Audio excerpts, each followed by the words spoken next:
Kemerdekaan yang hakiki itu kalau kita hanya menyembah Allah, tidak menyembah patung, tidak menyembah sesama makhluk, tidak menyembah materi, tidak menyembah dunia. Makanya simbol kalimat yang paling utama dalam Islam yang menentukan kita surga atau neraka adalah la ilaha illallah. Tidak ada Tuhan sesembahan, karena sesungguhnya kalau manusia menyembah, menghambakan diri kepada sesuatu makhluk, berarti dia tidak merdeka, dia diatur oleh orang lain. Kalau manusia masih ada yang menyembah batu, menyembah pohon, menyembah arwah, menyembah materi, maka itu dia sudah turun derajatnya dari manusia. Kenapa? Karena manusia itu lebih tinggi derajatnya dari semua makhluk-makhluk itu. Kami telah muliakan anak-anak Adam ini di daratan, di lautan. Kami telah berikan mereka rizki yang baik-baik. Kami telah tundukkan alam semesta ini untuk kepentingan hidup manusia. Matahari ada, Allah ciptakan buat siapa? Buat manusia. Bintang bulan diciptakan oleh Allah untuk membuat kehidupan manusia ini jadi berjalan dengan baik. Semua alam raya ini, makhluk itu ditundukkan oleh Allah untuk kepentingan manusia.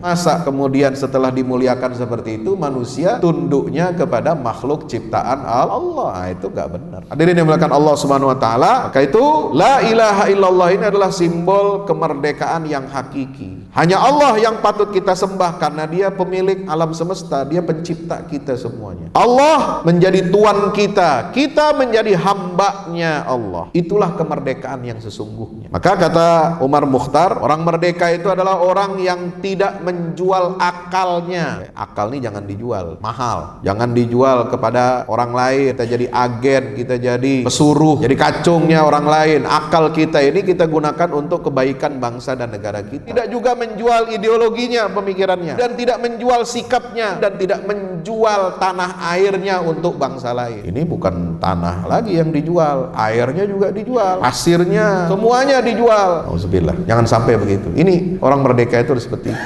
Gunakan nikmat kemerdekaan ini untuk senantiasa menjadi sarana wasilah bagi kita untuk mendekatkan diri kepada Allah Subhanahu wa ta'ala. Maka kalau kita pandai bersyukur, baldatun thayyibatun wa rabbun ghafur, Allah akan jadikan negeri yang kita tinggali ini, negeri yang kita huni ini sebagai negeri yang baik, baldatun thayyibah wa rabbun ghafur, dan bukan hanya baik negerinya, indah, mempesona, kaya sumber kekayaan alamnya, tetapi juga wa rabbun ghafur, nilai-nilai ketuhanan itu tumbuh hidup subur di negeri ini, insya Allah.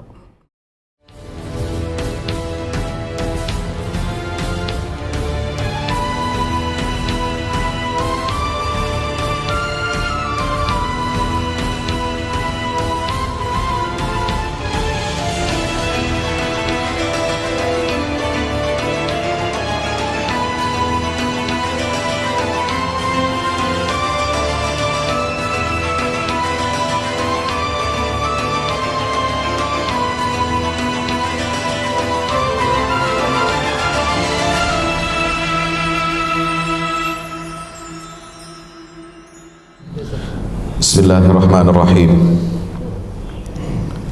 Assalamualaikum warahmatullahi wabarakatuh.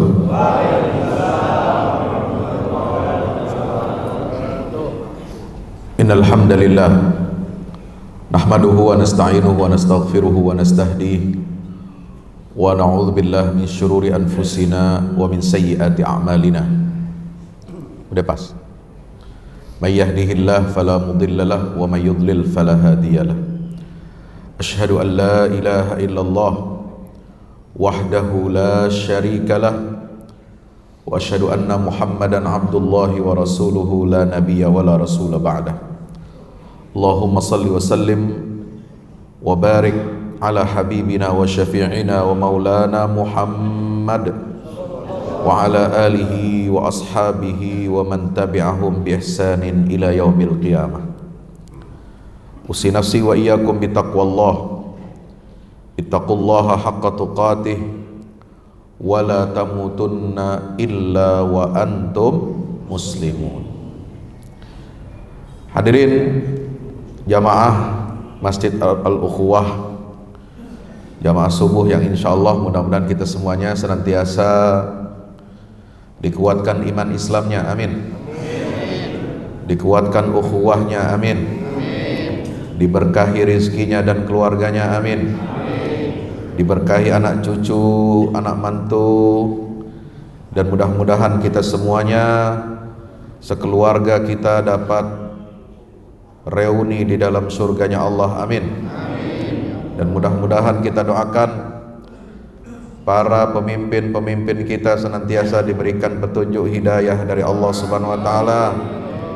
Mudah-mudahan negeri ini yang sudah 78 tahun merdeka senantiasa dijaga oleh Allah Subhanahu wa taala. Dijaga dari apa? Dijaga dari berbagai macam makar dan tipu muslihat.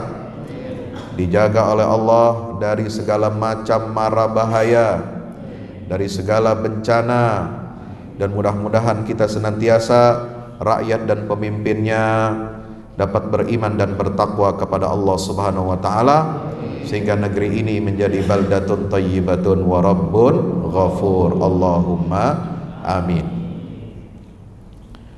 Bapak Ibu hadirin hadirat yang dimuliakan Allah Subhanahu wa taala, alhamdulillah pagi hari yang berbahagia ini meskipun tertunda 2 hari karena rencananya hari apa kemarin? Kamis ya. Rencananya mau Agustusan di sini. Tapi katanya masih ada sebagian yang masuk ya, ikut upacara bendera. Tapi saya yakin yang ikut upacara itu tidak joget-jogetan. Insya Allah. Kalau yang joget-jogetan gue gak tahu dah, gak tanggung jawab. Bapak Ibu hadirin yang dimuliakan Allah Ta'ala, di dalam Al-Quran nikmat kemerdekaan itu adalah nikmat, salah satu nikmat yang besar dari Allah setelah iman dan Islam. Merdeka itu artinya aman, aman dari gangguan, aman dari penjajahan, aman terhadap masa depan anak cucu dan anak kita semuanya. Makanya Nabi Ibrahim dalam Al-Quran berdoa sebagaimana dicatat di dalam Al-Quranul Karim itu 2 kali. Yang pertama di dalam surah Al-Baqarah 126, Rabbi ja'al hadza baladan amina. Ya Allah, jadikanlah tanah ini, itu belum ada namanya tanahnya, negeri ini belum ada nama negerinya, sebagai negeri yang aman, aman dari gangguan, aman dari ancaman, aman dari bencana, aman dari segala sesuatu yang dapat membahayakan umat manusia. Itu masih dalam bentuk nakiroh. Tahu nakiroh? Apa nakiroh? Ya? Isim nakiroh itu apa? Sebuah nama nakiroh itu artinya belum dikenal, belum diketahui, tidak definitif ya. Ini Indonesia baru dikenal namanya tahun berapa? Ya, secara pergaulan internasional nama Indonesia baru dikenal tahun 45. Walaupun sudah ada namanya, ada tahun 30-an, tahun 20-an, itu Sumpah Pemuda tahun 28 ya. Bertanah air satu, tanah air Indonesia. Tapi sebelum itu namanya nggak ada Indonesia, hanya dikenal dengan istilah Nusantara. Kalau di mana di negeri Mekah dan Madinah pada abad ke-17 ke-18 negeri kita Nusantara ini dikenalnya dengan apa? Dengan sebutan Bilad Jawa, negeri Jawa. Jadi Jawa itu bukan hanya Pulau Jawa ya, Sumatera, Kalimantan, Sulawesi, sampai ke Papua, itu disebutnya oleh ulama-ulama di Haramain, itu disebutnya sebagai Bilad Jawa, negeri-negeri kepulauan-kepulauan yang ada di wilayah Jawa. Ada Indonesia, Indo itu dari India, Nesia itu adalah kepulauan, karena kita ini kepulauan yang berada di wilayah Samudra Hindia, ya. Nah, kalau kita melihat doa Nabi Ibrahim, Nabi Ibrahim berdoa ketika sampai ke negeri yang tandus, yang gersang, belum ada kehidupan, belum ada peradaban manusia. Nabi Ibrahim berdoanya bagaimana? Rabbi ja'al hadza baladan amina. Ya Allah, jadikanlah negeri yang saya pijak, negeri yang saya datangi ini sebagai negeri yang aman. Warzuq ahlahu minas thamarat, dan karuniakanlah rezeki berupa buah-buahan kepada penduduknya nanti, belum sekarang, ya. Itu doa yang pertama. Doa yang kedua, ketika Nabi Ibrahim kembali lagi ke negeri yang sudah didiami oleh istrinya Hajar dan Ismail, Nabi Ibrahim datang kedua kali. Kalau yang pertama dulu Nabi Ibrahim datang untuk mengantarkan istri dan anaknya tinggal di lembah yang tandus, lembah Bakkah, inda baitikal muharram, di sisi rumahmu yang agung. Maka yang kedua kali Nabi Ibrahim datang ke lembah itu adalah ketika Ismail sudah masuk usia baligh, falamma balagha ma'ahu sa'ya. Untuk apa? Diajak untuk meninggikan pondasi Ka'bah. Kalau yang pertama dulu cuma ditaruh tiang pancangnya, ya, tiang pancangnya doang, belum dibangun Ka'bahnya. Yang kedua ini dibangun pondasinya, ditinggikan bangunan Ka'bahnya ketika Nabi Ismail sudah berusia, masuk usia umur kira-kira 13 tahun. Sudah mulai ada kehidupan, mulai ada aktivitas. Maka kemudian Nabi Ibrahim berdoa. Bisa saudara lihat di dalam surah Ibrahim ayat 35, apa doanya Nabi Ibrahim? Rabbi ja'al hadzal balada amina. Kalau tadi baladan amina, sekarang al balada amina. Ya Allah, jadikanlah negeri ini yang sudah dikenal, yang sudah ada peradaban, sudah ada kehidupan, sebagai negeri yang aman. Kalau yang pertama doanya Nabi Ibrahim, minta negeri Mekah itu negeri aman, dikaruniakan rezeki oleh Allah supaya ada kehidupan. Maka yang kedua doanya apa? Wajnubni wa baniya an na'budal asnam. Ya Allah, setelah engkau jadikan negeri Mekah ini sebagai negeri yang aman, maka aku minta kepadamu, jauhkan saya dan anak cucu saya dari penyembahan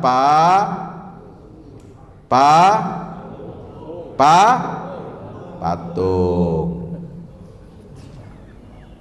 Halo, Assalamualaikum.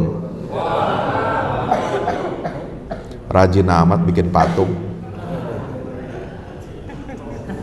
100 meter rencana 10 triliun. Mendingan buat beasiswa ribuan orang bisa kuliah sampai S3 daripada lu bikin patung. Woi, bangun, patung aja dibikin. Cerdasin otak, jangan mikir pakai dengkul, ya. Kenapa Nabi Nuh berdakwah kepada kaumnya, mengingatkan mereka supaya meninggalkan kemusyrikan. Dari mana awal mula kemusyrikan yang disembah oleh kaumnya Nabi Nuh? Karena umat manusia pada waktu itu mulai meninggalkan ajaran tauhid, mulai mengagungkan tokoh-tokohnya, pahlawan-pahlawannya, sehingga dibuat patung-patung. Sehingga di dalam surat Nuh Allah Ta'ala berfirman, wa qalu la tadharunna alihatakum, hai kaum, jangan kamu tinggalkan Tuhan-Tuhan sesembahanmu, wala tadharunna waddan wala suwa'an wala yaghutha wa ya'uqa wa nasra, dan jangan kamu tinggalkan itu patung-patung yang namanya Wad, Suwa', Yaghuth, Nasr. Ya, ada 5 tuh. Waddan, Suwa'an, Yaghuth, Ya'uq, wa Nasr. Ada 5 tokoh pahlawan yang dipahlawankan oleh kaumnya Nabi Nuh. Mereka berpikirnya apa? Kalau bukan karena pahlawan ini kita kagak merdeka. Kalau bukan orang superhero ini kita nggak jadi bangsa yang hebat.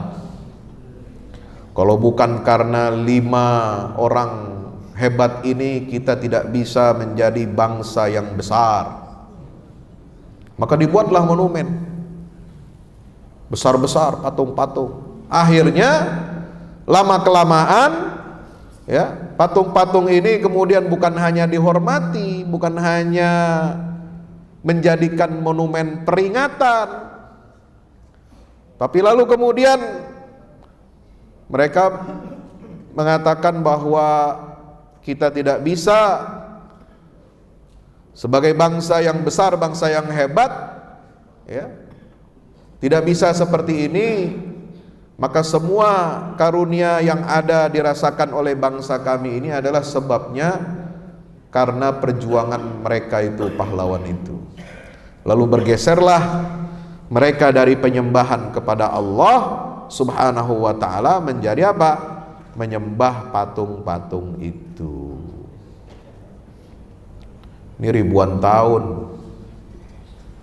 ya, dari zaman Nabi Nuh sampai sekarang masih ada aja yang pola pikirnya begitu. Berarti kita belum merdeka. Bapak Ibu hadirin yang dimuliakan Allah Subhanahu wa taala, maka kalau kita ingin mengisi kemerdekaan, sebelum kita tahu bagaimana caranya kita mengisi kemerdekaan, kita harus tahu dulu apa definisi orang merdeka itu. Ya, siapa orang merdeka?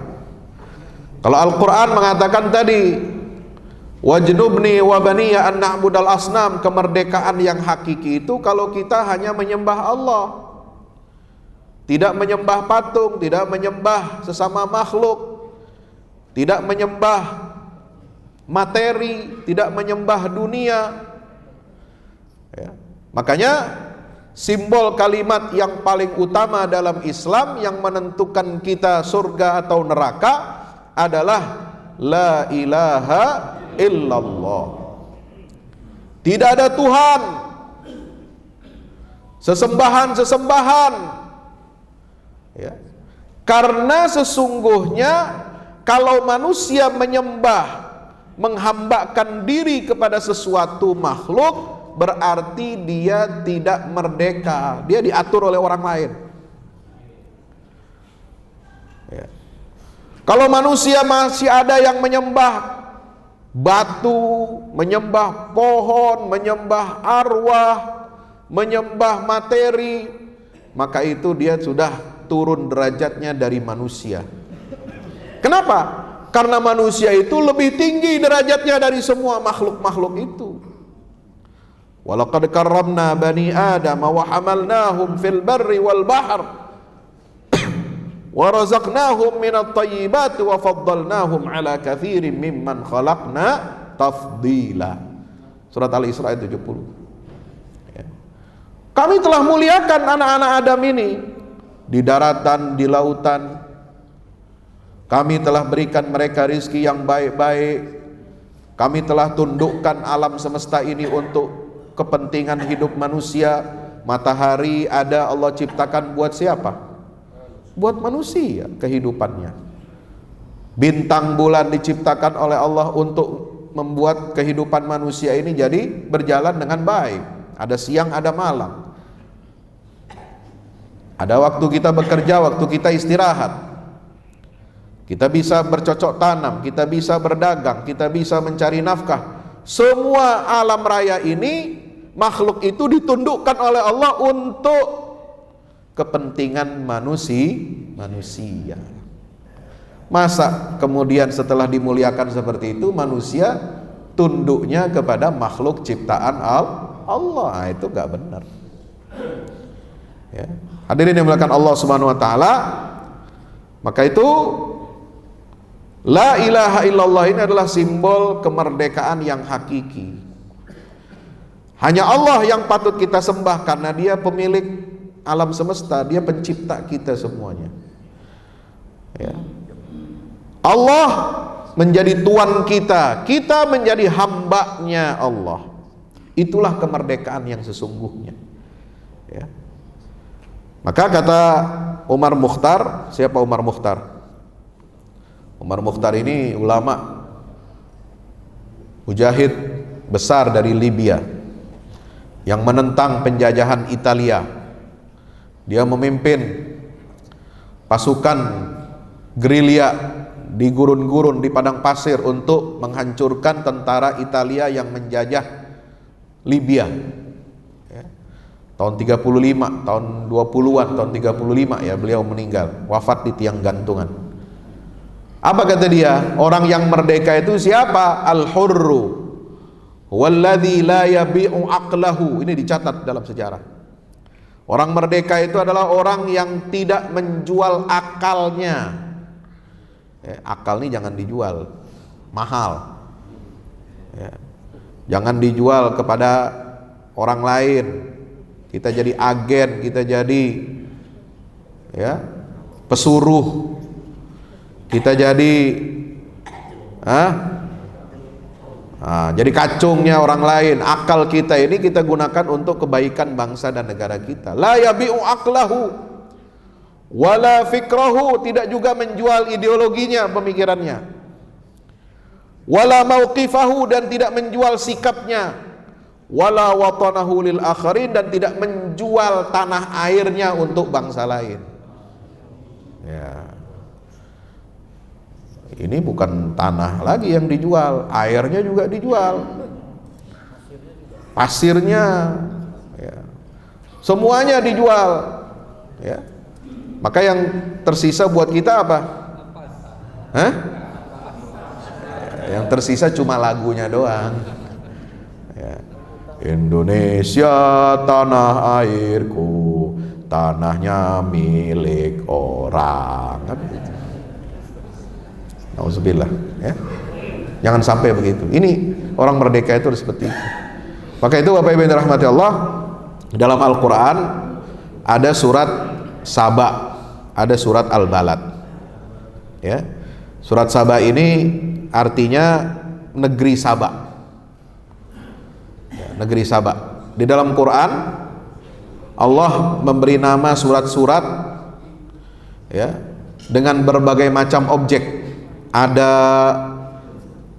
nama nabi kayak surat Nuh, surat Ibrahim, surat Muhammad, ya. Luqman nama tokoh orang soleh, Maryam dan lain sebagainya. Ada nama bangsa, nama suku bangsa, surat Rum, surat Quraisy, ya. Ada nama pakai nama binatang. Ada berapa? Ada berapa? Ada berapa? Ada banyak. Enggak banyak, cuma 6. Satu, Al-Baqarah. Dua, Al-An'am. Tiga, An-Nahl. Yang keempat, An-Namal. Kelima, Al-Ankabut. Yang keenam, Al-Fil. Dua di 10 juz pertama, dua 10 juz yang kedua, dua 10 juz yang terakhir. Ingat baik-baik ya. Nanti kalau ada cerdas cermat harus jawab. Ya, dapat sepeda ntar. Insya Allah. Ya. Ada disebutkan juga nama surat Al-Quran itu dengan nama negeri. Ya, diantaranya yaitu atau nama negeri Saba. Ya, negeri Saba. Ada di mana? Di juz yang ke berapa? Surat Saba? 20 berapa? 22. Itu sebelum surat Yasin. Ya. Setelah Al-Ahzab, Saba, Shad, Yasin. Ya. Surat Saba ini turunnya di Mekkah, sama dengan surah Al-Balad. Al-Balad juga artinya negeri. La uqsimu bihadzal balad. Kenapa nama negeri Saba itu dijadikan nama surat Al-Quran? Ya. Ada hubungannya dengan surah An-Naml. Surat An-Naml itu tentang kerajaan Nabi Sulaiman yang hebat, negara yang merdeka, negara yang makmur, negara yang memiliki teknologi tinggi, ya.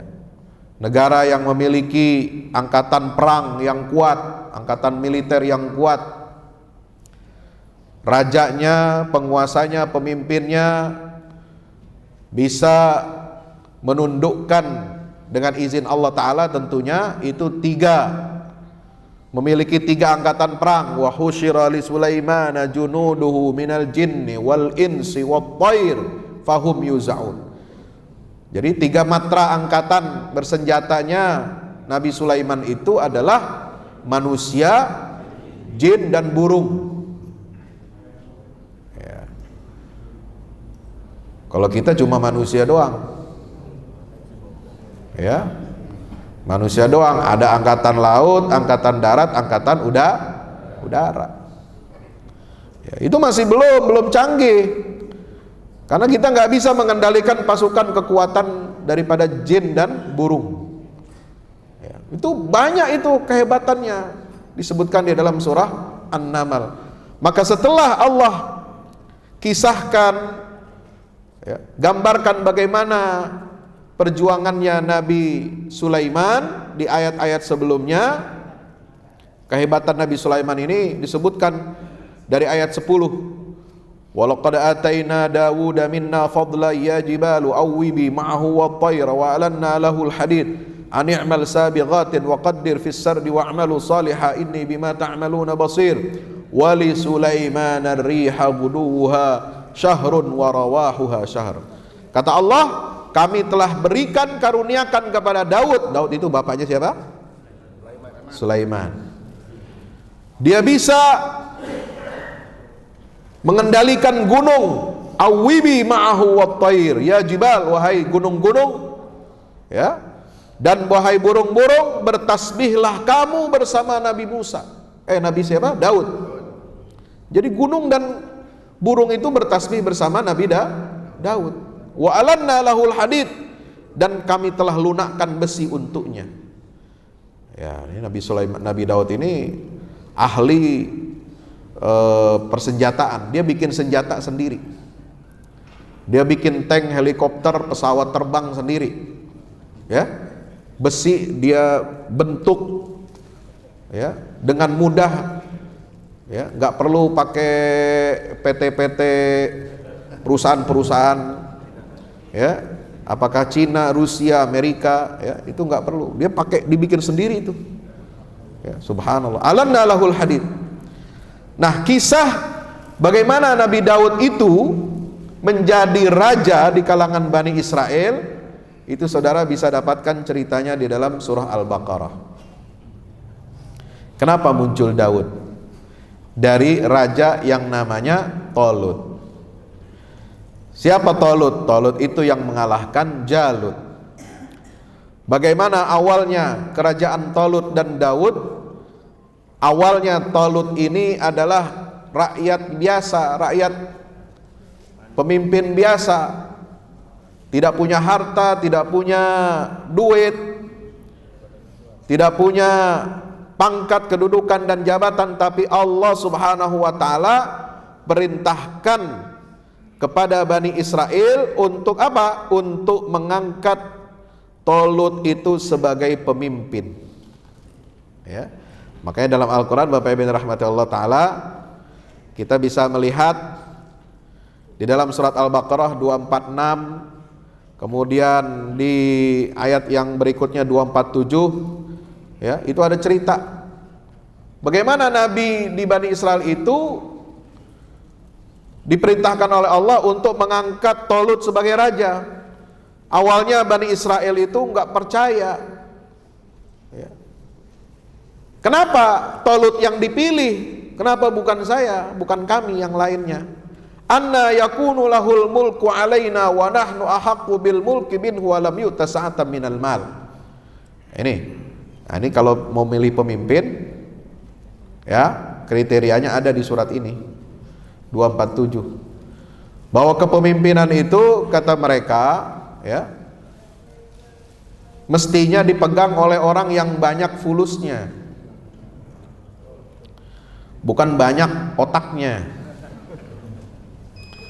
ya. Sehingga orang yang banyak fulus katanya yang paling berhak untuk jadi pemimpin, atau paling tidak orang yang banyak fulusnya ini yang berhak menentukan siapa pemimpin walaupun gak punya otak. Ini saya bukan ngomongin siapa-siapa. Zaman dulu Bani Israel, bukan sekarang. Anna yakunu lahul mulku alaina wa nahnu ahaqqu bil mulki minhu wa lam. Kenapa bukan kita yang jadi pemimpin? Kok kenapa jadi Talut?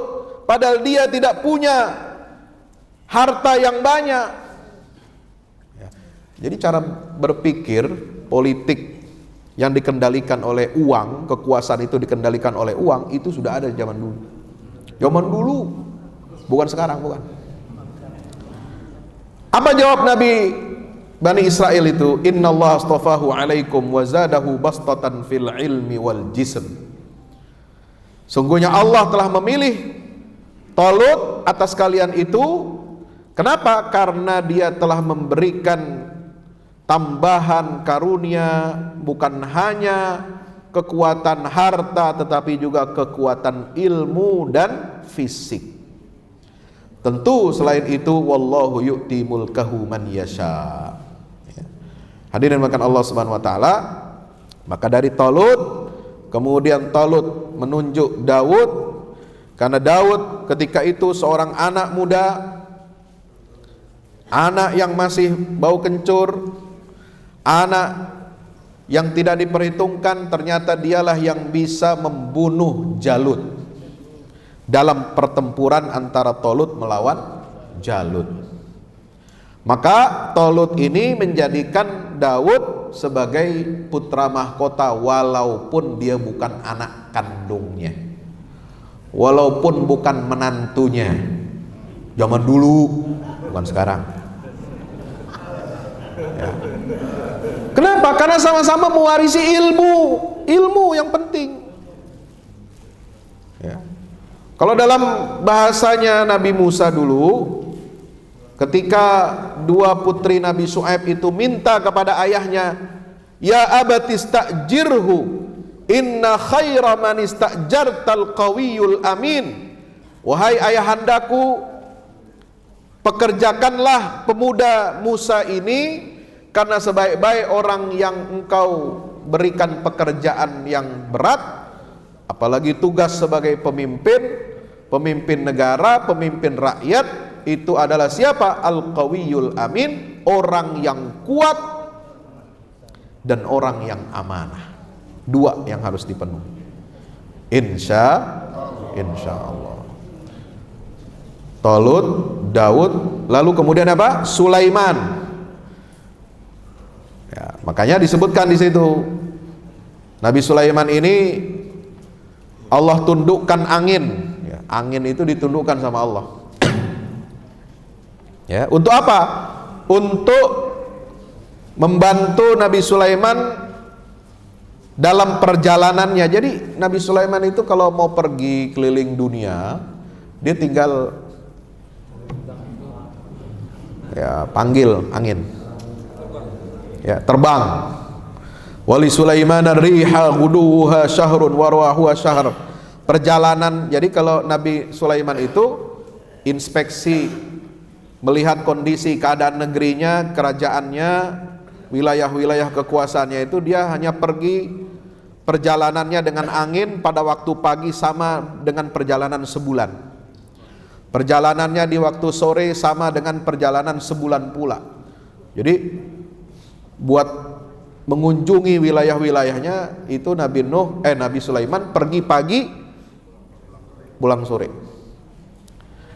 Ya. Perjalanannya kalau dihitung dengan sekarang itu bisa sebulan-sebulan panjang, tapi dulu bisa dipersingkat. Subhanallah. Ya. Maka itu hadirin rahmati Allah, karunia ini yang tidak ada pada umat-umat sebelumnya atau yang sesudahnya. Kenapa? Karena Nabi Sulaiman berdoa kepada Allah, Rabbi habli hukman la yambaghi li ahadin minal alamin. Ya Allah, berikanlah aku ilmu, pengetahuan, kekuasaan yang belum pernah Engkau berikan kepada satupun makhluk, ya, di alam semesta ini sebelum dan sesudah saya. Belum ada yang menyamai kehebatan daripada kekuasaan yang Allah berikan kepada Nabi Sulaiman. Makanya Nabi Sulaiman itu walaupun demikian hebat, ya, dia nggak pernah sombong.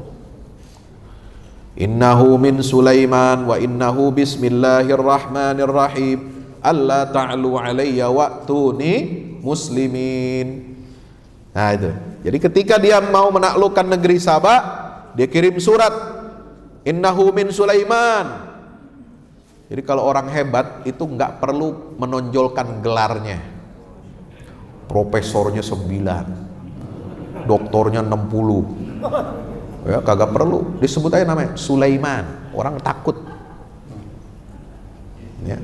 Lu mau pakai gelar Paduka Sri Maharaja, Ananu bin Banbun, ya kagak ngaruh. Kenapa? Kagak takut sama lu. Lu hebatnya cuma pakai gelar doang. Sulaiman nggak pakai gelar. Innahu min Sulaiman. Ini surat dari Sulaiman. Orang udah begini, tunduk, takut, ya.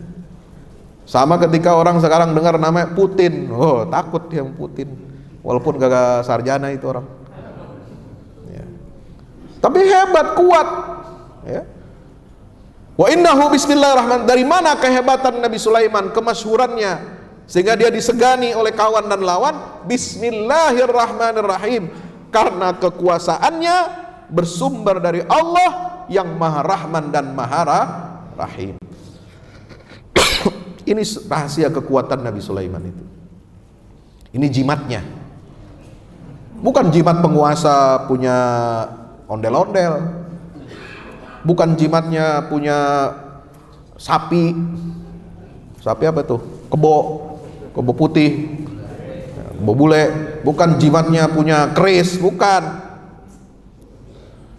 Bukan jimatnya karena punya tombak. Siapa? Pangeran Diponegoro aja diributin.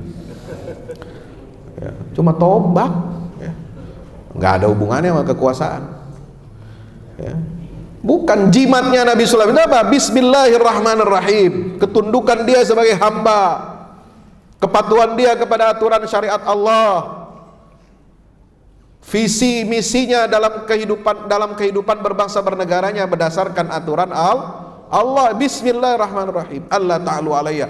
Dengan kekuatan Bismillahirrahmanirrahim itulah Allah ta'alu alayya, wahai kaum raja pemimpin negeri Sabah, jangan kamu sombong kepada saya. Wa'tuni muslimin, dan datanglah kalian kepadaku dalam keadaan berserah diri. Oh, suratnya cuma satu kalimat pendek, ya, tapi menggentarkan lawan. Ribut semuanya, dikumpulin semua kabinet, bukan kabinet rak sepatu. Ini kebanyakan kabinet zaman sekarang rak sepatu aja isinya, ya. Dikumpulin semua menteri-menteri sama Ratu Saba ini, ya. Dikumpulkan, apa pendapat kalian? Ini ada surat nih. Ini suratnya dikit kalimatnya, tapi ini nggak main-main. Ya. Apa kata punggawa-punggawanya? Nahnu ulu quwwatin wa uli ba'sin syadid. Kita bisa lawan, kita bisa kalahkan pasukan Raja Sulaiman itu, ya. Tapi Ratu Saba ini pinter, ya. Ratu Saba ini pinter. Dia nggak mau frontal melawan, karena dia tahu seorang yang memiliki kekuatan superpower, negara adidaya seperti Sulaiman, dengan satu kalimat itu bisa menggertak dan menggentarkan lawan-lawannya, ya. Ini nggak bisa dihadapi dengan kita sombong juga ini. Nggak bisa kita hadapi dengan apa? Show of force, nggak bisa. Maka diutuslah, ya. Dia berikan apa? Berikan hadiah. Dia pengen tahu. Inni mursilatun ilaihim bihadiyatin fanaziratun bima yarji'ul mursalun. Saya tidak akan menunjukkan kekuatan, saya tidak akan menantang Sulaiman, tapi saya akan mengutus orang untuk bawakan hadiah. Hadiah yang besar, hadiah yang mewah, ya. Untuk apa? Nyogok, kira-kira begitu. Udah kita damai aja, cincai aja, jangan ambil negeri saya, ya. Kalau Anda mau upeti tiap tahun dari negeri kami, saya siap bayar, begitu, ya. Enggak, kata Nabi Sulaiman, saya enggak perlu, ya. Ma'atani Allahu khairun mimma atakum. Apa yang telah Allah berikan kepada saya, kepada negeri saya, lebih hebat daripada hadiah-hadiah yang kalian berikan kepada saya. Nggak ada artinya. Makanya Nabi Sulaiman ini telah pemimpin yang hebat, ya, yang bisa menaklukkan, menundukkan negeri-negeri, tapi dengan apa? Dengan kekuatan iman dan takwa kepada Allah Subhanahu wa taala. Makanya disebutkan setelah itu cerita tentang negeri Saba. Setelah diperintah oleh Raja Sulaiman, semuanya makmur, semuanya hebat, wilayah-wilayah taklukannya, tapi kemudian setelah itu ditinggal oleh Raja Sulaiman, wafat, maka kekuasaan negeri Saba jatuh ke tangan orang musyrik. Laqad kana li saba'in fi maskanihim ayah jannatani an yamini wa shimal kulu min rizqi rabbikum washkurulah baldatun thayyibatun wa rabbun ghafur. Ya. Jadi negeri Saba ini, kata Allah, punya 2 bidang kebun di sebelah kanan dan kiri. Besar negerinya, hebat, kaya raya, ya. Perkebunan maju semuanya ada di situ, ya. Seperti Indonesia punya apa, ya, minyak di bawah ada, minyak di atas ada minyak sawit, ada minyak bumi, ya. Ada emas, ada nikel, ada batu bara, ada macam-macam. Semuanya ada terkumpul di negeri Saba ini, ya.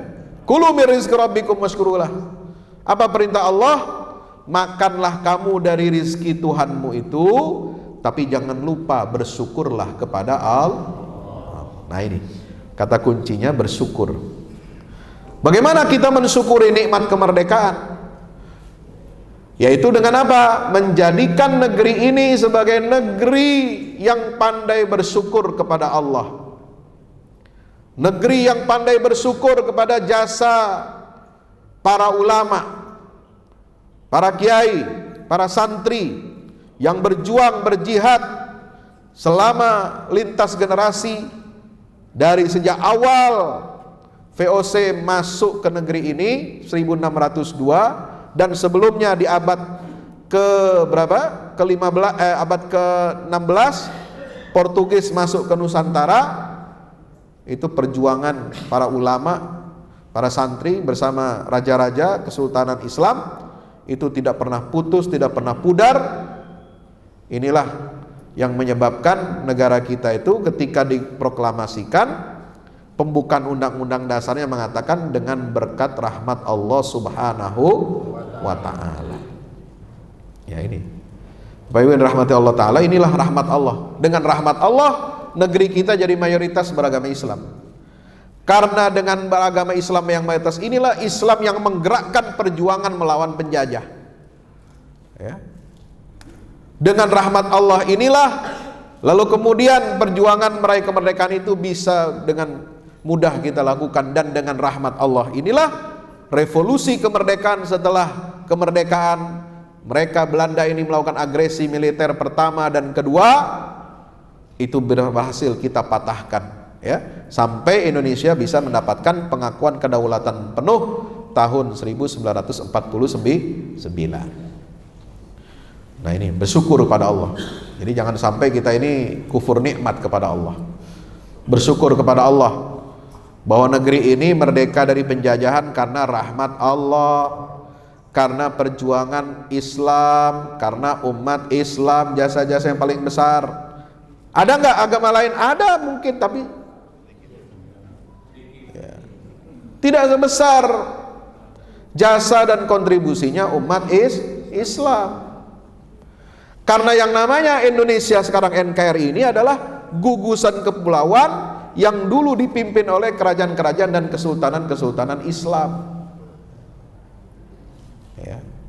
Ada kerajaan yang non muslim, ada, tapi kecil, dia hanya sebagian saja, seperti di Bali. Ya. Kemudian ada lagi di mana? Di NTT itu kecil, tapi selebihnya itu kerajaan-kerajaan Islam. Inilah yang kemudian menjadi satu kesatuan, diikat oleh persaudaraan Islam, dan kemudian ketika diproklamasikan kerajaan-kerajaan Islam inilah yang memberikan loyalitasnya, kesetiaannya kepada Republik Indonesia, diserahkan harta mereka untuk perjuangan revolusi kemerdekaan Indonesia. Waskurulah, bersyukurlah kamu kepada Allah. Jangan sampai kufur nikmat. Jangan sampai orang Islam, ajaran Islam dimusuhi di negeri ini. Jangan sampai perjuangan ulama diingkari. Jangan sampai perjuangan Islam di Republik ini diputarbalikkan. Saking, ya, ini saya ceritakan, ini saking hormatnya tokoh-tokoh non muslim itu kepada ulama-ulama kita, pejuang-pejuang kita dahulu, ya, sampai ada tokoh Partai Kristen Indonesia itu datang setelah konstituante selesai, perjuangan Partai Masyumi, NU dan lain sebagainya untuk menjadikan Islam sebagai dasar negara di Indonesia ini, ya. Kemudian mereka ini umat non muslim yang ada wakilnya di majelis konstituante itu, mereka itu merasa apa? Merasa percaya, merasa yakin, merasa senang dengan konsep dasar negara itu Islam. Dan ada tokoh Partai Kristen Indonesia itu yang datang mendatangi siapa? Muhammad Nasir. Pak Nasir, saya percaya dengan konsep yang Bapak ajukan, Bapak gagas. Bagaimana menjadikan Indonesia ini sebagai negara Islam, berdasarkan Islam. Tapi satu syaratnya Pak, yang benar-benar harus menjadi presiden, pemimpin di negara yang seperti yang Bapak cita-citakan itu adalah Bapak sendiri. Jadi dia tuh hormat sama Pak Nasir. Ya. Kenapa? Karena teruji integritasnya, akhlaknya, ilmunya, keluhurannya, sehingga orang-orang itu ya bisa tertarik dan simpatik kepada perjuangan umat Islam. Maka kita sekarang ini juga harus seperti itu. Waskurulah, ya, harus pandai-pandai bersyukur kepada Allah. Gunakan nikmat kemerdekaan ini untuk senantiasa menjadi sarana wasilah bagi kita untuk mendekatkan diri kepada Allah Subhanahu wa ta'ala. Maka kalau kita pandai bersyukur, baldatun thayyibatun wa rabbun ghafur, Allah akan jadikan negeri yang kita tinggali ini, negeri yang kita huni ini sebagai negeri yang baik, baldatun thayyibah. Wa rabbun ghafur, dan bukan hanya baik negerinya, indah, mempesona, kaya sumber kekayaan alamnya, tetapi juga wa rabbun ghafur, nilai-nilai ketuhanan itu tumbuh hidup subur di negeri ini, insya Allah. Ya, makanya di Indonesia ini luar biasa. Ya, konsepnya udah bagus, dasarnya udah bagus, ketuhanan yang Maha Esa. Tapi seringkali dirusak oleh oknum-oknum yang tidak bertanggung jawab. Mulai dari Orde Lama, habis kemerdekaan, habis itu ganti lagi Orde Baru, habis itu ganti lagi masa era reformasi. Semuanya masing-masing mengklaim dirinya paling benar, ingin mengoreksi yang lama. Tapi kemudian masing-masing itu menjalani dan melakukan kesalahan yang sama dengan orde-orde rejim sebelumnya. Ya, ini kenapa? Karena kita tidak pandai bersyukur kepada Allah. Kita umat Islam tidak bertanggung jawab untuk memakmurkan negeri ini sesuai dengan ajaran Allah Subhanahu wa ta'ala. Terakhir, Bapak Ibu yang dirahmati Allah Subhanahu wa ta'ala, dalam surat Muhammad, ya, Allah berpesan kepada kita. Ya, ini sebenarnya ditujukan kecaman kepada siapa? Kaum munafik. Karena surat Muhammad itu di dalam Al-Qur'an, ya, itu banyak menceritakan tentang kelakuan orang-orang munafikin. Ya, surat Muhammad itu, ya. Itu kalau kita lihat dari awal sampai akhir surat Muhammad ini, Allah Ta'ala berikan apa? Berikan peringatan keras kepada kaum munafikin. Nah, ada ayat 22. Silakan lihat ayat 22, ya. Daripada surat Muhammad itu, di mana Allah Ta'ala memberikan peringatan keras, jangan sampai kekuasaan itu dipegang oleh kaum munafik. Ya, kita kan cuma tahunya apa? Al-Maidah 51. Itu orang kafir, Yahudi dan Nasrani kalau jadi penguasa pemimpin. Tapi kalau di negeri yang mayoritas Islam di Indonesia, Arab Saudi, Malaysia, lain sebagainya, ya, kemungkinan orang kafir, Yahudi, Nasrani jadi pemimpin itu ya kecil kalau memang kita ini konsisten, komitmen. Ya, ada yang mau berusaha nyoba-coba, ya bisa kita gagalkan. Tapi yang perlu kita waspadai, sebagaimana Allah peringatkan dalam surat Muhammad ini adalah kalau di sebuah negeri yang mayoritas Muslim, lalu yang jadi pemimpin itu notabene beragama Islam, tapi statusnya Islamnya, nah ini masih dipertanyakan. Islamnya masih setengah-setengah. Islamnya masih hanya keturunan. Ya, Islamnya KW 9.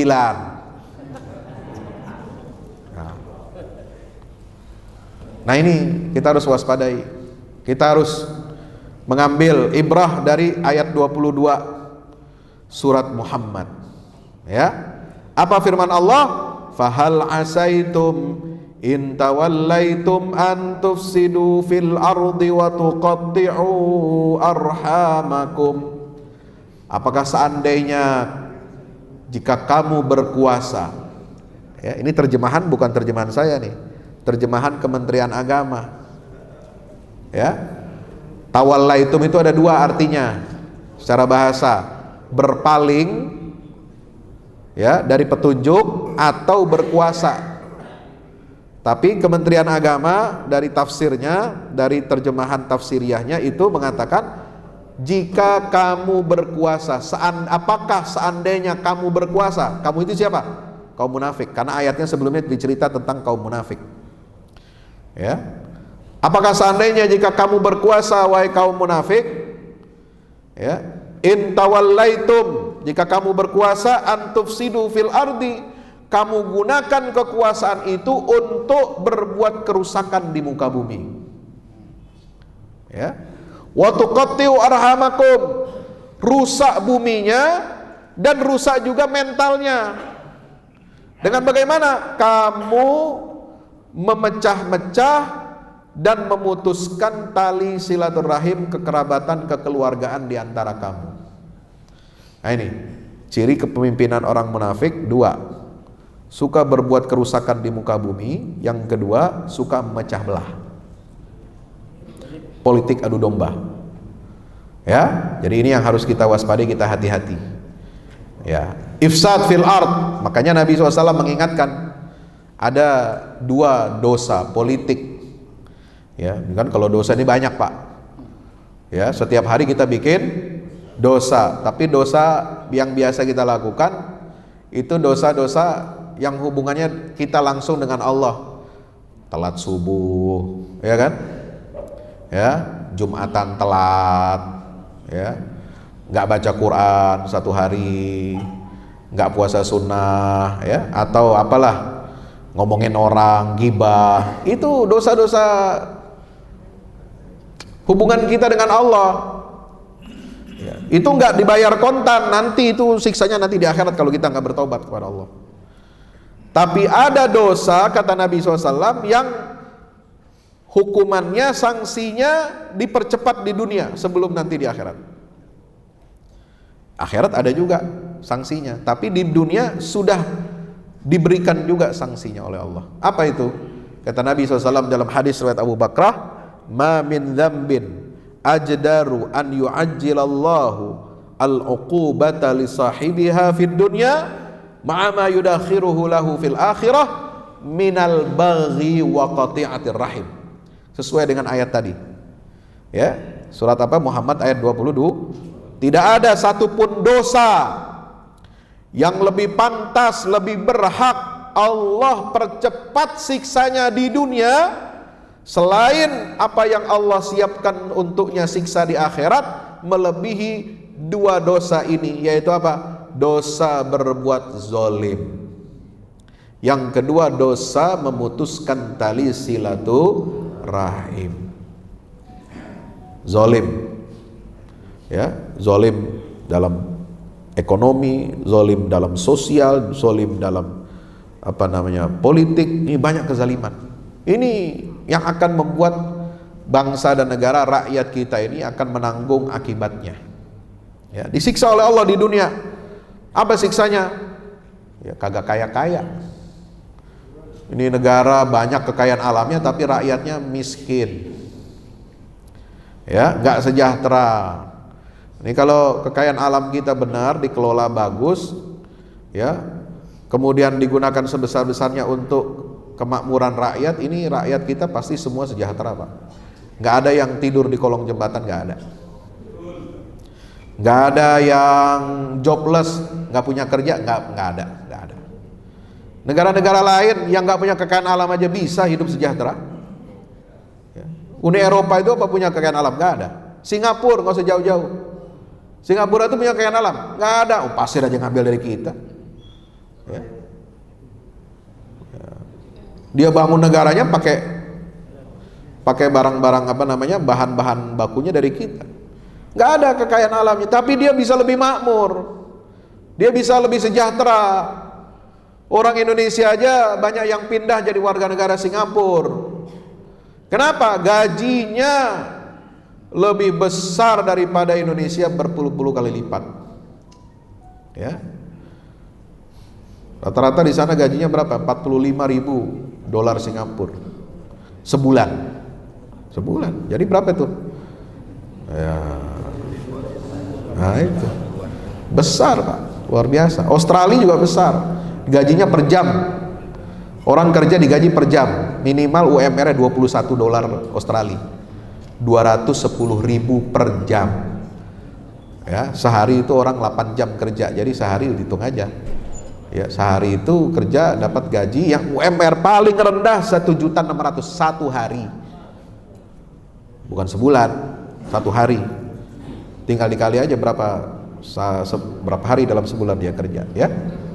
Maka itu ini siksaan yang Allah berikan kalau negeri itu berbuat zalim, negeri itu suka memutuskan tali silaturahim, maka dipercepat siksanya oleh Allah di dunia. Nauzubillah min dzalik. Maka itulah pentingnya kita untuk tawasau bil haq, tawasau bis sabar. Ya, kita perbaiki bangsa dan negara ini agar menjadi baldatun thayyibatun wa rabbun ghafur. Dengan bagaimana? Ya, dengan kita senantiasa amar ma'ruf dan nahi mungkar. Dengan senantiasa menebarkan nilai-nilai iman dan takwa kepada Allah. Dengan senantiasa kita mengingatkan para pemimpin-pemimpin kita, ya, agar senantiasa memimpin dengan iman dan takwa dan jangan bermain-main dengan kekuasaannya. Ini tiap 5 tahun sekali kita pemilu, tapi kemudian ya banyak sekali hal-hal yang luar biasa, ya, melenceng dari visi dan misi kehidupan berbangsa dan bernegara kita, cita-cita pendiri bangsa, ya, keadilan sosial. Nah ini, jadi al-baghyu itu adalah kalau kita menyingkirkan keadilan sosial, itu kezaliman. Ya, makanya hukumannya dipercepat di dunia. Yang kedua apa? Qati'atur rahim. Ya, suka mengadu domba, memecah tali hubungan kekeluargaan sesama anak bangsa, ini yang nggak boleh. Ya. Maka itulah Nabi SAW sudah peringatkan itu supaya kita menjauhi perbuatan zalim, menjauhi perbuatan politik adu domba. Maka saatnya ya kita ini harus menjaga negeri kita ini dengan apa? Dengan iman dan takwa kepada Allah Subhanahu wa ta'ala. Ada terakhir doa Nabi SAW, ya, ketika itu Ibunda Aisyah kedatangan seorang tamu. Kebiasaan istri Nabi kalau tak ada tamu datang ditanya bagaimana kondisi pemimpin kamu, pemimpin yang ada di negeri kalian itu seperti apa. Ini istri Nabi nanya. Ini kebiasaan istri Nabi. Kenapa? Karena istri Rasul itu merasa apa? Merasa bertanggung jawab, ingin tahu keadaan umatnya Rasulullah Muhammad SAW. Bagaimana pemimpin di sebuah negeri itu selalu ditanya akhlaknya, perangainya, karakternya, kondisi negaranya bagaimana. Datang tamu dari Mesir, ditanya bagaimana kondisi, kaifa halu sahibikum, bagaimana kondisi pemimpin di negeri kalian. Maka orang ini cerita, oh pemimpin kami baik. Kalau ada orang nggak punya kerjaan dikasih kerjaan, kalau ada tunggangannya, ontanya mati diganti, diberikan onta yang baru. Kalau ada orang butuh nafkah, ya, yang anak muda belum menikah, ingin menikah, dikasih modal untuk menikah. Kalau ada yang ingin nikah lagi, nggak tahu. Nah, itu cari sendiri, ya. Kalau ada yang nggak punya rumah, dikasih rumah. Itu, ini ceritanya ini orang dari Mesir ini, ya. Maka kata Ibunda Aisyah, aku teringat Nabi SAW pernah berdoa. Aku dengar sendiri Nabi SAW itu berdoa fi baiti hadza, di rumah ini. Ya, rumahnya Nabi bukan rumah kayak kita.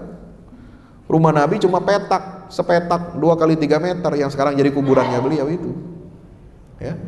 Rumah Nabi bukan kayak rumah kita di komplek. Ada garasi, ada dapur, ada macam-macam, ya. Bedroom, anu, ya, nggak ada. Rumah Nabi cuma petak 2 kali 3 meter. Di situ tempat tidurnya, di situ dapurnya, di situ tempat beliau sholat. Ya. Saya pernah mendengar Rasulullah SAW berdoa di rumah ini, kata Aisyah. Apa doanya Rasulullah? Allahumma man waliya min ummati min amri ummati syai'an fasyaqqa alaihi fasquq alaihi. Ya Allah, siapapun yang mengurusi satu urusan umatku lalu kemudian dia mempersulit urusan itu, maka bikin dia susah di akhirat. Ya. Wa man waliya min amri ummati syai'an farafiqa bihim farfuq bihi. Dan siapa saja yang mengurusi umatku satu pun urusan, lalu kemudian dia bersikap lembut, dia mempermudah, dia mensejahterakan, dia menghargai dan memuliakan warganya, rakyatnya, maka berikanlah kelembutan dalam urusannya nanti di akhirat. Allahumma amin. Inilah, jadi Nabi itu bukan cuma doa Allahumma barik lana, bukan cuma Allahumma jannibna syaiton. Apa jamnya doa itu? Doa malam Jumat ya. Bukan cuma doa Bismillah tawakkaltu ya. Bukan cuma doa kafaratul majlis, doanya Nabi, doa mendoakan pemimpin supaya benar. Makanya nih umat Islam jangan lupa doa. Senjatanya umat Islam itu apa? Doa. Senjatanya orang beriman apa? Doa. As-silahu ad-doa silahul mu'min. Doa itu senjata orang beriman. So apa? Sekarang umat Islam ya nggak punya kekuatan. Ya, nggak punya kekuatan. Apalagi kalau mau pemilu, mau kekuatan apa umat Islam? Fulus kagak punya. Ya, jaringan uang nggak ada. Jaringan pemilu, media kagak ada. Jaringan kecurangan punya? Nggak punya. Ya. Maka bagaimana bisa memenangkan agenda umat Islam? Ya cuma doa sekarang. Makanya doa, contoh Nabi SAW, Allahumma man waliya min amri ummati syai'an fasyaqqa alaihi faskuk. Allahumma man waliya min amri ummati syai'an farafiqa bihim farfuq.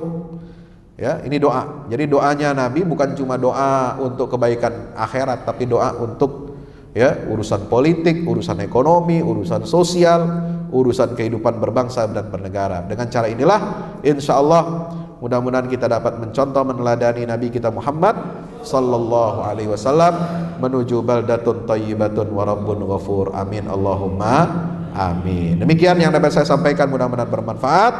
Qul qouli hadza astaghfirullah li wa lakum. Tsumma assalamu alaikum warahmatullahi wabarakatuh.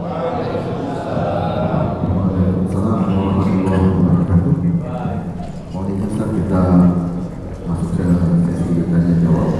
Kita berikan kesempatan kepada yang mengundang untuk bertanya di jalan di ya silakan dibantu Pak.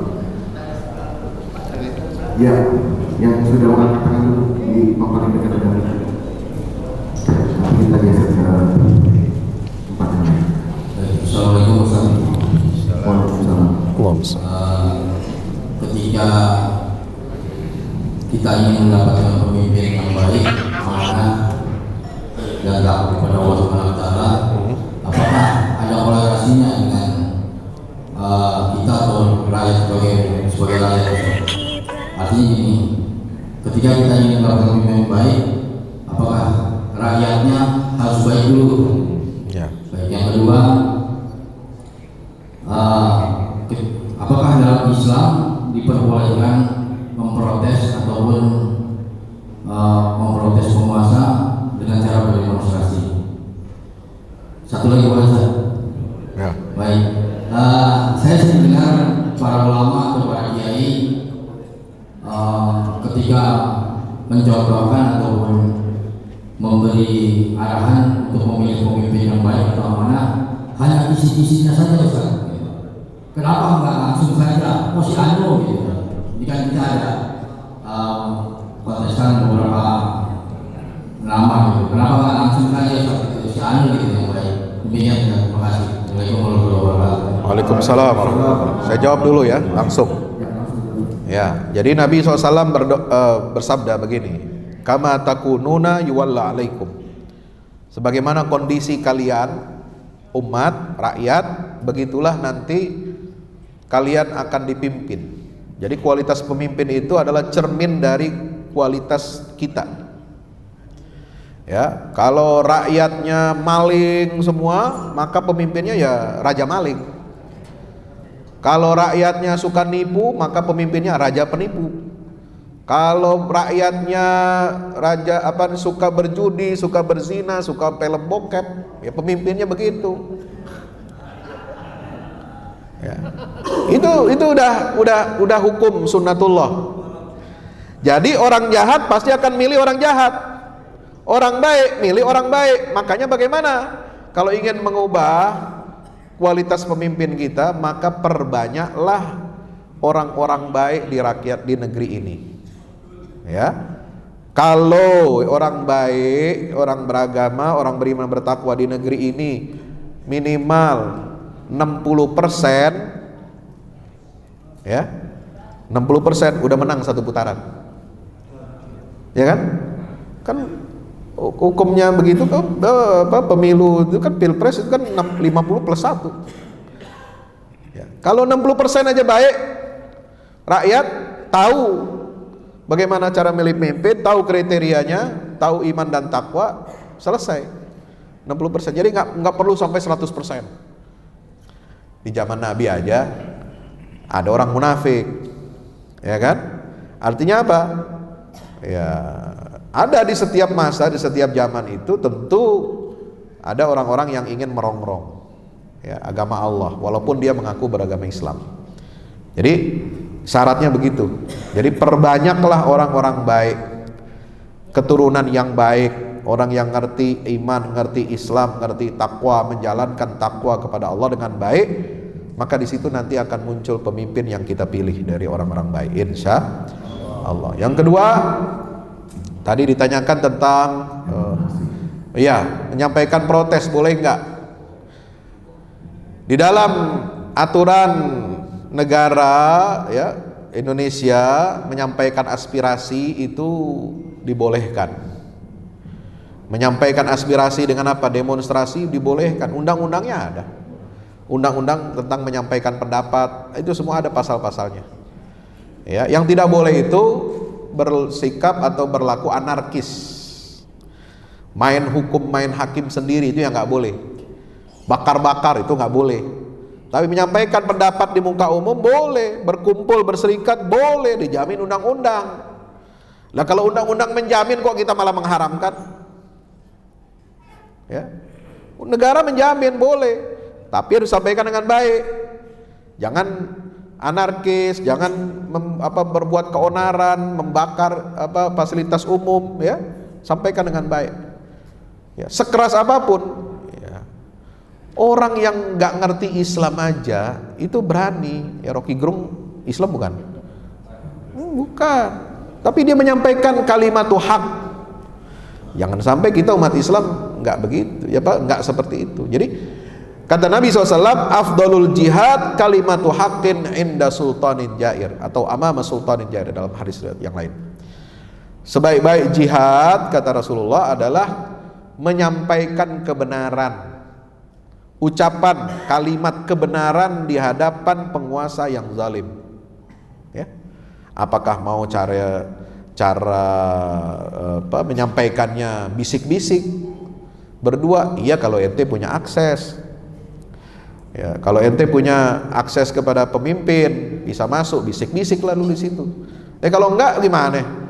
Pemimpin tahu aspirasi rakyatnya, ya dengan cara tadi, berkumpul, berserikat, menyampaikan pendapat, menyampaikan pandangan. Sekarang ada media massa, apakah media massa mainstream atau media massa sosial, media sosial, sampaikan kritik kalau memang ada yang tidak benar, ada yang tidak sesuai dengan aturan undang-undang kita. Yang ketiga, tentang orang, ya, kita menyampaikan tentang sifat-sifat atau ciri-ciri umum, ya, karena orang kalau kita tunjuk, ya, belum tentu itu bisa mewakili, ya. Maka apalagi kalau disampaikan di tempat-tempat tertentu, ada aturan-aturannya, ya. Silahkan, kita hanya bisa memberikan panduannya, orangnya pun boleh, ya, kita sampaikan, tapi nanti pada waktunya. Kalau sekarang kan belum, pendaftaran aja belum, ya. Jadi tenang aja, Belanda masih jauh, gitu, ya. Ini kan belum pendaftaran, belum, baru bakal calon, belum jadi calon, belum, ya. Jadi masih ada waktu, ya. Nanti mudah-mudahan pada waktunya nanti ada konsensus atau kesepakatan dari umat Islam ini untuk kita menyampaikan aspirasi, menitipkan suaranya kepada siapa. Demikian, wallahu a'lam. Baik, ya Pak Abbas sudah mengatakan kita yang lebih dahulu karena kita berdoa. Silakan. Assalamualaikum warahmatullahi wabarakatuh. Pak Ustaz, kita kan sudah merdeka 78 tahun. Cita-cita kemerdekaan itu kan ada 4, Pak Ustaz. Satu, melindungi segenap bangsa Indonesia. Ya. Tapi nyatanya kayaknya nggak dilindungi, Pak Ustaz. Contoh kecil aja, pengawal Habib Rizik itu kan bisa ditengarai itu dieksekusi sama pemerintah, aparat gitu. Kedua, Pak Ustaz, mensejahterakan. Kayaknya kita nggak disejahterakan itu. Padahal undang-undang mengatakan bumi, air beserta isinya adalah milik negara dan dipergunakan untuk negara dan rakyatnya itu. Tapi sekarang harta itu disejahterakannya sama asing dan asing dan sudah dijual. Ya, 2, 3, apa lagi? 3, mencerdaskan hidup bangsa, Pak Ustaz. Kayaknya bertentangan juga ini, Pak Ustaz. Malah pesantren disuruh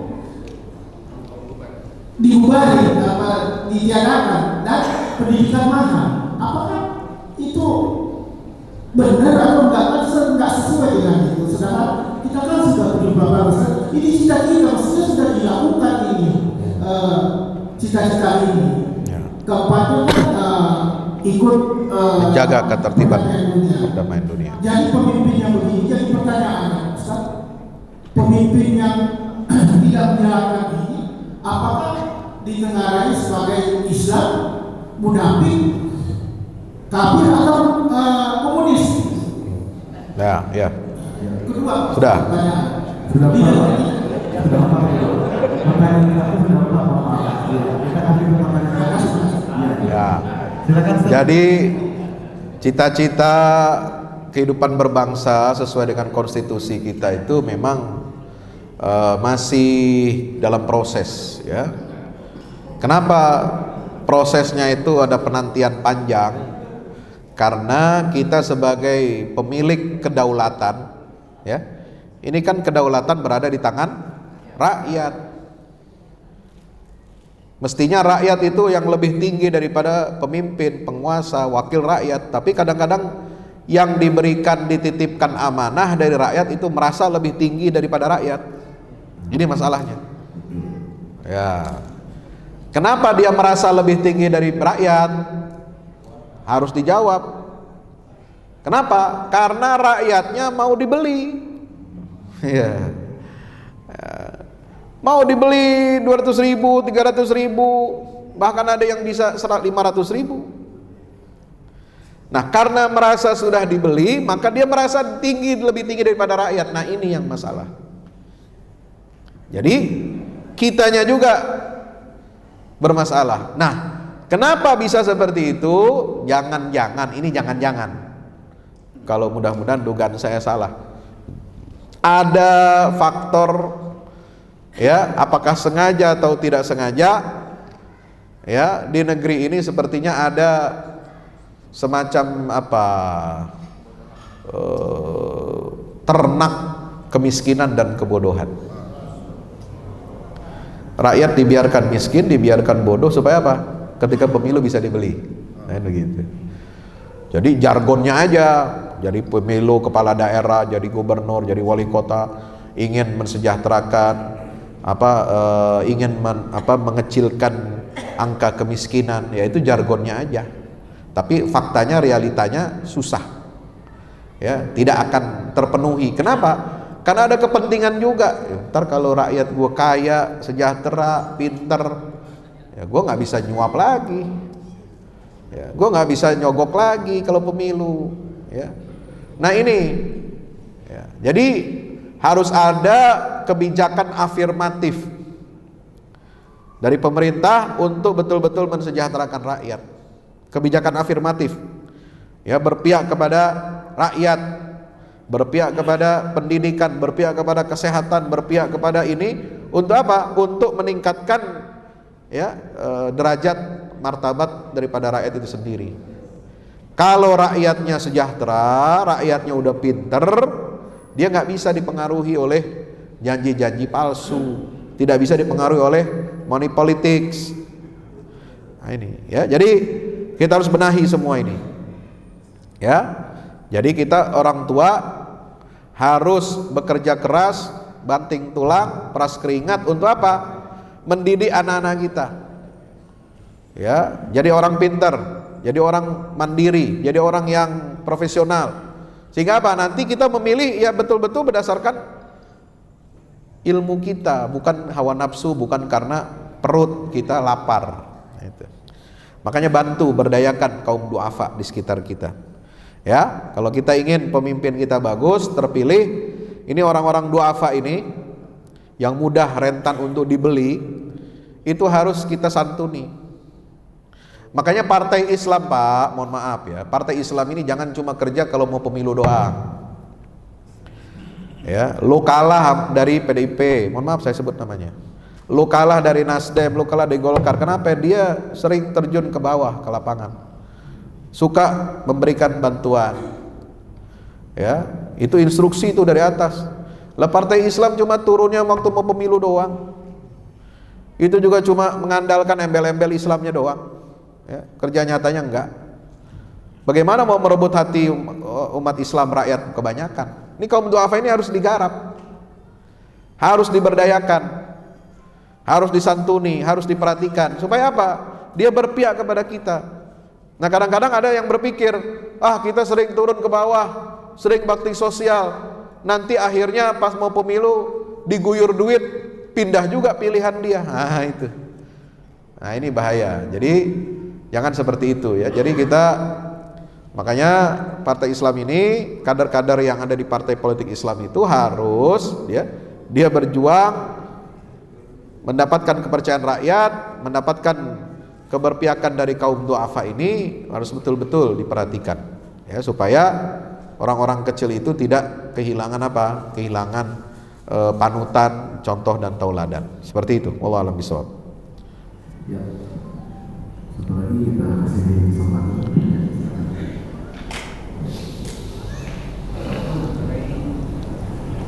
Sebenarnya juga mengatakan boleh. Assalamualaikum. Waalaikumsalam. Maksud saya mungkin nanti Pak menjelaskan kepada Anda yang luas tentang kenapa negara yang tidak pernah berluas saya ini. Manusia ini sudah banyak melakukan amal-amal yang salah. Sudah begitu. Kenapa tidak ada yang bisa memenangkan jawab dengan itu sendiri? Baik, amalnya terus ada ilmunya. Kenapa ketika diangkatkan istilah sabar oleh iblis, oleh jin, yang mengubah terlambat dia kalau dari duduk sampai bisa katakan. Tapi bagi manusia yang memahami kita sebut tadi, dia dari sedikit mata sampai istilahnya tidak selesai. Itu ada amal soleh yang punya akal. Ya. Nah sekarang ini kita lihat kenapa ini terjadi kepada kita orang Indonesia ini tidak karuan bahwa tidak ada perlindungan karena sudah mengingkari kebesaran Allah sudah berubah. Kalau ada azan, apa saja kita. Berapa yang melaksanakan sholat di bawah yang berjamaah tempat mungkin tidak ada persen. Mohon konsentrasi. Mengadakan ini tambah daripada lebih luas supaya kita ini menerangkan bagaimana cara berhasil panggil untuk ibadah kepada Allah supaya dapat kita melalui orang yang mengingkari Allah. Baik. Ya, sepakat. Dan itulah fakta yang kita alami ya.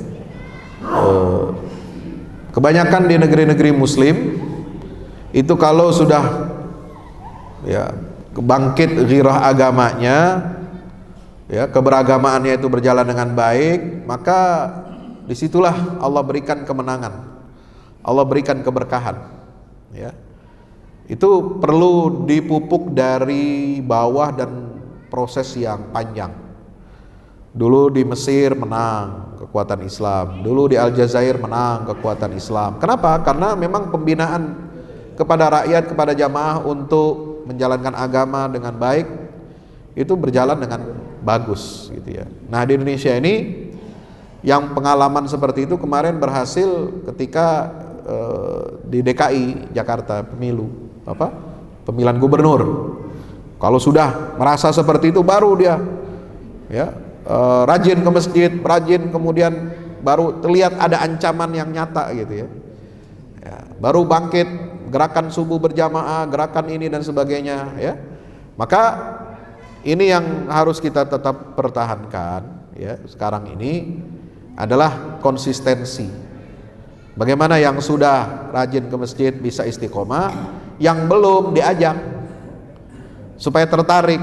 Dan di masjid ini dikreasikan, dibuat program-program yang memang bisa menarik simpati dan minat jamaah untuk beribadah di masjid ini gitu. Jadi kita harus membuat itu secara detail, secara lengkap ya, langkah-langkahnya, program-programnya yang menyentuh ya kehidupan masyarakat kita. Demikian, Allah alam.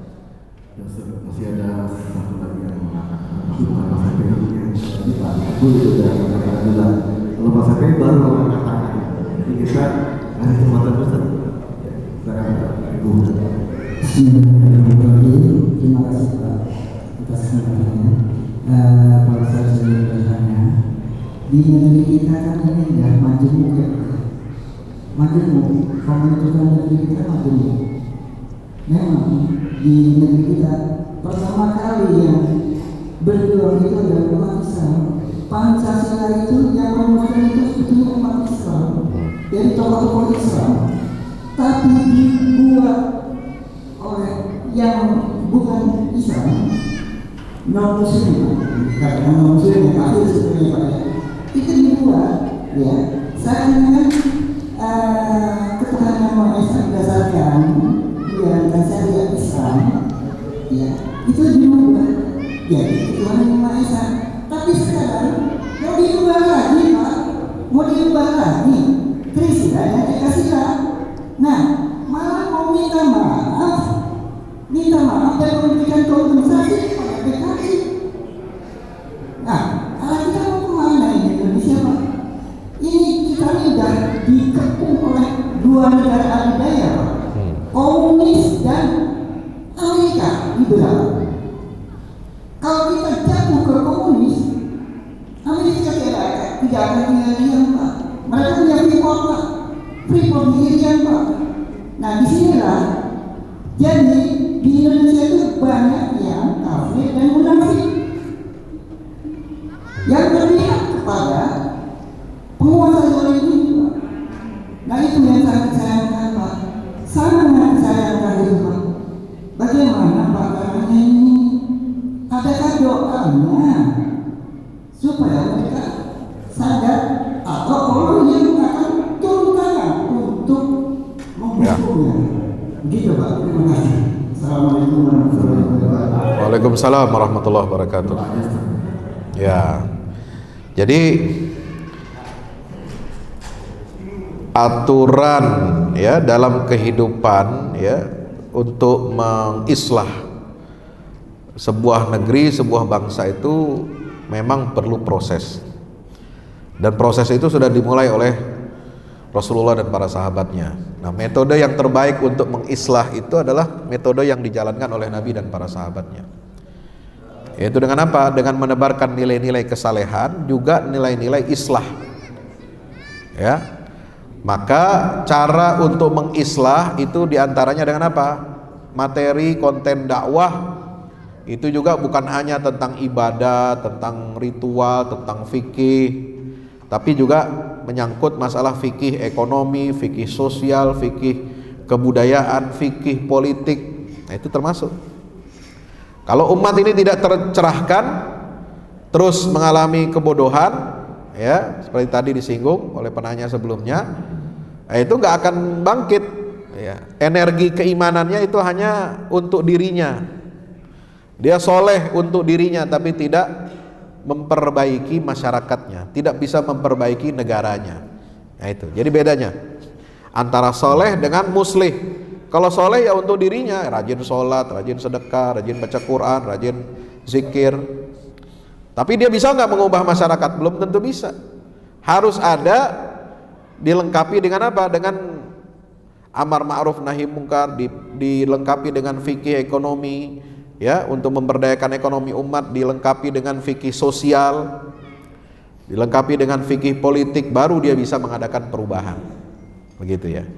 Nah, oleh sebab itu bagaimana supaya jalannya orang-orang munafik dan orang-orang yang anti terhadap Islam ini tidak ya berhasil untuk mempengaruhi umat Islam, ya, caranya bukan hanya dengan berzikir, berdoa, tapi dengan ikhtiar usaha. Harus ada terus-menerus ulama, ya, terutama ini harus banyak bermusyawarah, harus bertukar pikiran, bertukar pandangan, membaca aspirasi umat, ya, kemudian merumuskan program, merumuskan langkah-langkah. Nah, baru kemudian apa? Dakwah disampaikan, bukan hanya tentang dakwah tentang materi tentang ibadah, mengajak orang untuk berbuat baik, amal saleh, tapi juga untuk memperbaiki bangsa dan negara. Ini ayat yang paling ya jarang diungkapkan atau jarang dijelaskan kepada masyarakat itu adalah ayat-ayat tentang keadilan. Padahal penting ayat-ayat tentang keadilan itu, ya, innallaha ya'muru bil adli wal ihsan, qul amara rabbi bil qist. Kemudian wa kadzalika akhdhu rabbika idza akhadzal qura wa hiya zalimah inna akhdahu alimun syadid. Ayat-ayat tentang pentingnya kita berbuat adil dan menjauhi kezaliman ini yang jarang disampaikan kepada audiens, kepada jamaah, ya. Makanya harus dipetakan mana adil, mana zalim, mana, agar kita bisa bertindak adil, bagaimana sifat-sifat orang yang adil, rakyatnya, pemimpinnya, ini semua harus kita, ya, terus sosialisasikan, terus kita sebarkan, ya, sehingga pemahaman itu merata. Nah, apakah ada doanya khusus untuk menghalau atau menghindari diri dari fitnahnya orang-orang kafir? Ada. Rabbana la taj'alna fitnatan lilladzina kafaru waghfir lana rabbana, ya, innaka raufur rahim. Jadi ya Allah, janganlah engkau jadikan kami ini menjadi fitnah. Fitnah itu apa? Kesempatan bagi orang untuk merusak agama. Nah, jadi kita ini jangan menjadi apa? Wasilah, kesempatan bagi orang kafir untuk merusak dan mengacak-acak agama kami. Ada lagi doanya, la taj'al musibatana fi dinina. Ya Allah, janganlah engkau jadikan musibah kami dalam urusan agama kami. Ya. Kemudian doa, Rabba waj'alna lil muttaqina imama. Itu ada, ya Allah, jadikanlah kami ini pemimpin bagi orang-orang bertakwa. Itu kan doa semua itu. Jadi doa-doa ini bukan hanya dilantunkan, dilafazkan, tapi diwujudkan dalam kehidupan sehari-hari. Bagaimana orang bertakwa, ahli masjid, itu kita didik, kita kadar jadi pemimpin. Kan perlu ada latihan kepemimpinan, ya, bukan hanya dia bertakwa sholat saja, ya. Kemudian jangan kita menjadi fitnah bagi orang-orang kafir. Nah, harus diberdayakan apa? Ekonomi umatnya. Kalau umatnya lemah, miskin, ya bakal masuk itu orang kafir, ngasih bantuan duit dan sebagainya. Kalau pesantrennya tidak berdaya, ya, maka datanglah itu orang non muslim mencalonkan diri, mengkampanyekan di dalam pesantren, kasih bantuan, kan begitu. Nah, ini yang sekarang gini ini banyak, ya. Makanya kita yang harus memperbaiki diri kita, ya. Jangan hanya menunggu datangnya Imam Mahdi. Wah, kelamaan. Ya, Imam Mahdi ntar kelamaan itu. Ya, kita sekarang harus berupaya mewujudkan itu. Jadi doa dibarengi dengan amal, dengan tindakan nyata. Jadi doanya begini. Nah, bagaimana? Apa namanya?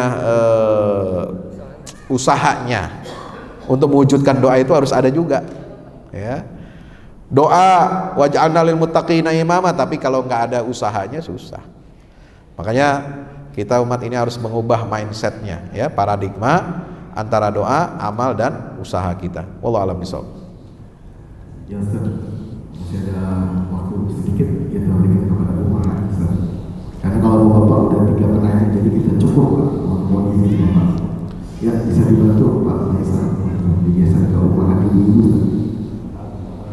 Bila ada 1, 2, 1, 7. Ya, silakan Bu. Bisa didekatkan untuk bertanya.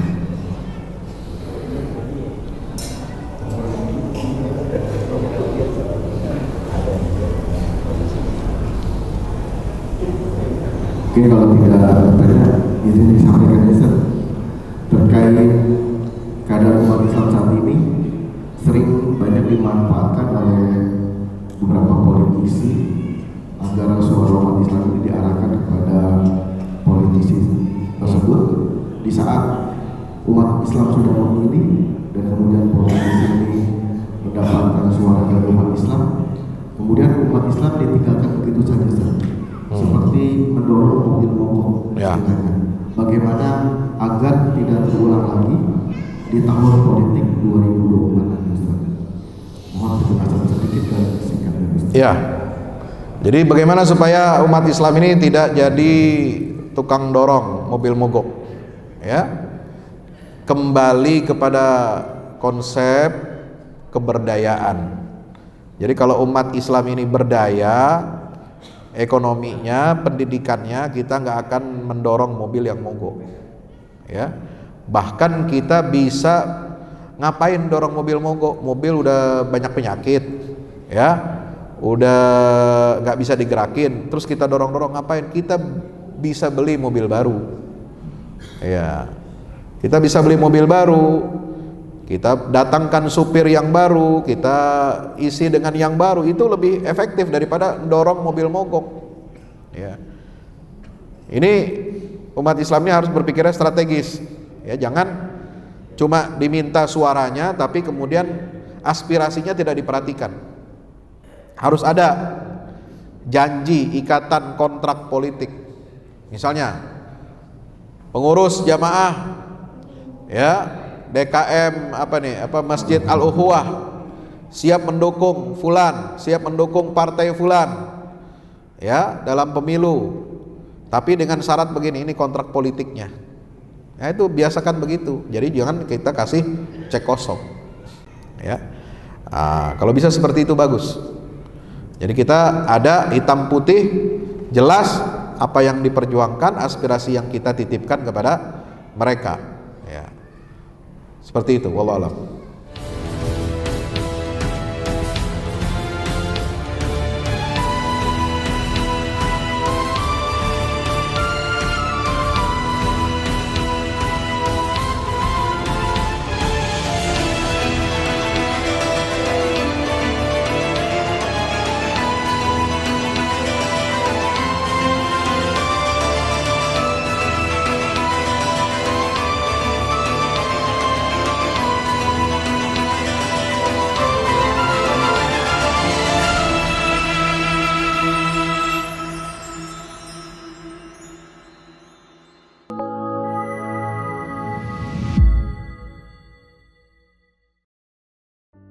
Assalamualaikum warahmatullahi wabarakatuh.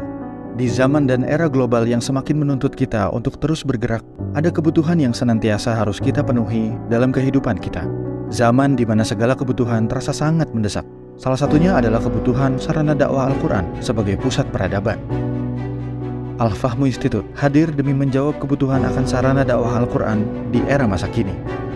Kami melihat latar belakang yang ada untuk menjawab tuntutan seperti kebutuhan sarana dakwah Al-Quran yang meningkat di ibu kota, kebutuhan akan pusat pembibitan hafiz Al-Quran, kebutuhan pusat pengkajian Al-Quran, kebutuhan akan pusat dakwah kreatif berbasis Al-Quran, kebutuhan sarana media perekat umat Islam, ibu kota dan Indonesia, juga kebutuhan akan adanya sarana pusat kaderisasi guru tahfiz dan mufasir di ibu kota. Yayasan Al-Fahmu International Indonesia sedang membangun gedung pusat dakwah Quran yang berlokasi di Jalan Pengukiran 3, Pekojan, Tambora, Jakarta Barat.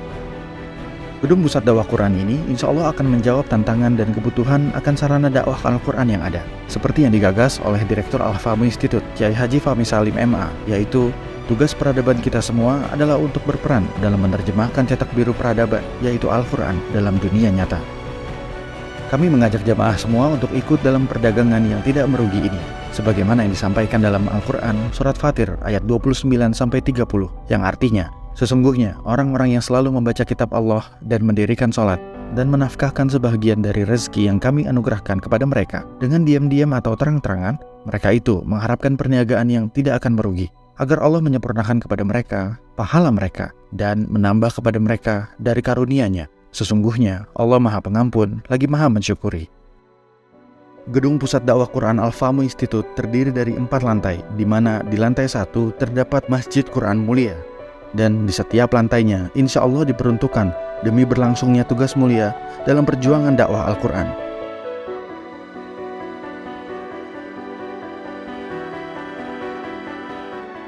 Berikut adalah rencana anggaran biaya yang dibutuhkan dalam pembangunan Gedung Pusat Dakwah Quran.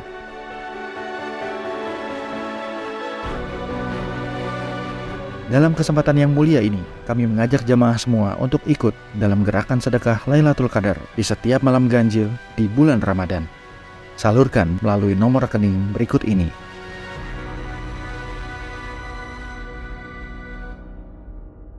Al-Fahmu Institute, bahagiakan Indonesia dengan dakwah Quran.